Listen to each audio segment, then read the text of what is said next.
संपूर्ण देशामध्ये एक चांगलं वातावरण निर्माण झालेलं आहे. सांगलीची जागा हा काही वादाचा विषय होऊ शकत नाही काँग्रेससाठी. ही जागा आम्ही महाविकास आघाडीची मानतो. महाराष्ट्रातल्या 48 जागा हा एका पक्षाच्या नसून त्या महाविकास आघाडीच्या आहेत. आणि महाविकास आघाडी म्हणून जर आपण एकत्रित लढलो तर या राज्यामध्ये उत्तम निकाल लागेल आणि त्याचा फायदा केंद्रामध्ये काँग्रेसला सरकार बनवण्यासाठी होईल. सांगलीची लढाई सुद्धा केंद्रामध्ये काँग्रेसचा प्रधानमंत्री बसावा यासाठी. आता काँग्रेसला त्यांचा प्रधानमंत्री नको असेल तर त्यांनी सांगावं तसं. एक एक जागेची लढाई आहे. प्रधानमंत्री नाही आम्हाला बसवायचं का पवार साहेबांना बसवायचं नाही. प्रधानमंत्री काँग्रेसचाच होणार ना.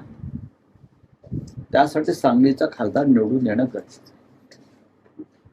महाविकास आघाडी हे असं ही जागा आमची ती जागा तुमची असं करून राष्ट्रीय पक्षाचं हे काम नाही. राष्ट्रीय पक्षानं राष्ट्रीय पक्षासारखं काम केलं पाहिजे. हिंद केसरीने गल्लीतली कुस्ती खेळू नये. तो हिंद केसरी आहे ना, तुम्ही राष्ट्रीय पक्षात त्या उंचीवर तुम्ही बोललं पाहिजे. सांगलीतलं बघू ना आम्ही. दिल्लीत जाऊन 10 वेळा काय तुम्ही निर्णय घेणार.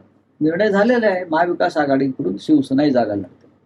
जसं काल भिवंडीचा विषय पेंडिंग आहे. आम्हाला वाटते भिवंडीचा विषय पेंडिंग नाही. भिवंडीची जागा राष्ट्रवादी काँग्रेस पक्षानं जाहीर केली आहे आणि ती भिवंडीमध्ये आम्ही लढू. म्हणजे राष्ट्रवादीला आम्ही पूर्ण मदत करू.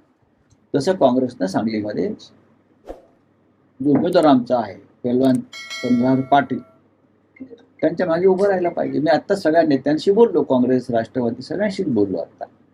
आणि सगळ्यांची मानसिकता हळूहळू तयार होईल.